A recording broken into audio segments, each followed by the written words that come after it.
Chapter 37. A salesman for the internet product arrived the next morning to fulfill the appointment that Jimmy had organised. In fairness, he only claimed to be selling a product that in essence was a vitamin supplement. Julia attended in her wheelchair. She insisted that I also attend, listen to the details, decipher it for her. She was so frail, not her astute self. It was very expensive, but I could see no gain in pointing out the obvious. She sent Jimmy off to buy the salesman a bottle of wine, her innate generosity not tempered by her condition. There was a desperation in her voice, grasping at the last straw, not for a reprieve, but for some relief from the weight that was dragging her down, beyond her control. I sensed the sympathy of the nurse who was working in the background, who must have seen it all before, but I didn't have the heart to say no. When the money was paid and the bottles of solution secured in the fridge, she said sadly, feeling duped, "He was only a salesman, wasn't he, Mum? And I even bought him a bottle of red."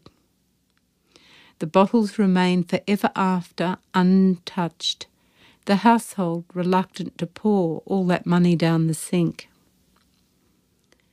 I slept at my home that evening, but when I returned in the morning, her deterioration was evident. "I can't hang on any longer," she apologised in desperation. "You mustn't hang on for us," I replied, perplexed by her misconception.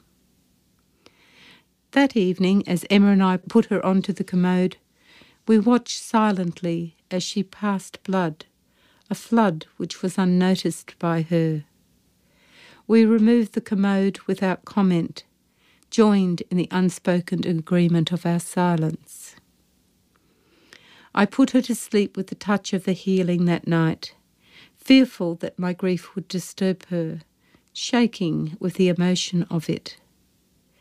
For the first time that evening, as I slept beside her bed, I failed to hear her when she called out. She had to call a second time. But she was not stressed by the incident. I pointed out that perhaps it was time for her to spend some time alone, as there had been no opportunity for her to prepare for her journey that she must face independently. I would settle her and leave. She agreed, and the next morning we purchased a baby monitor and set it up in her room so that all she had to do was speak and we would be able to respond. I was moved by the fact that she would express such gratitude for our ministrations, thanking us for each little thing we did, while we felt so helpless. Her leg propped up by pillows, the melanomas that had been removed by the surgeon on her thigh returned to break through the scars. She wanted to use the commode, but we insisted on the bedpan, knowing that she was incapable of sitting up.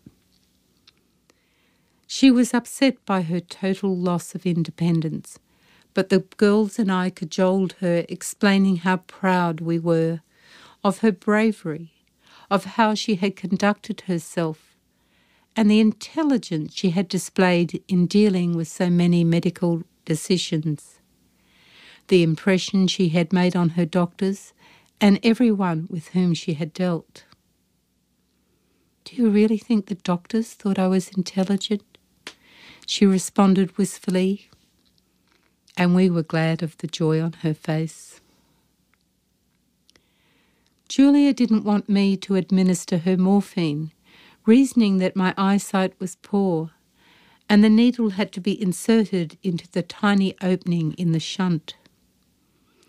She had always trusted me with her drugs before, but I suspect she was concerned, protecting me from the responsibility of it.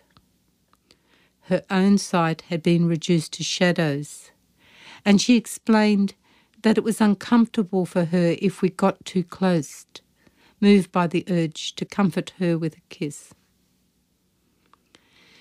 We reported the incident on the commode to the nurse, who explained that the dosages of morphine needed to be increased. You don't want her to witness the disintegration of her own body, she cautioned, and advised us to administer the dosages as soon as there was the slightest indication that the morphine was wearing off. Julia, until then, had insisted on waiting until the last possible moment before taking more. Emma cleared the kitchen table and established a workstation that allowed us to maintain a diligent control.